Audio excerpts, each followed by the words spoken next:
Hello and welcome to the coverage of the Cannes Film Festival here on Prudent Media.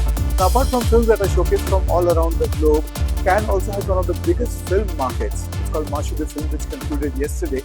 And there are stalls, studios and countries that participate in this film market where there is exchange about co-production, about script development and much more here.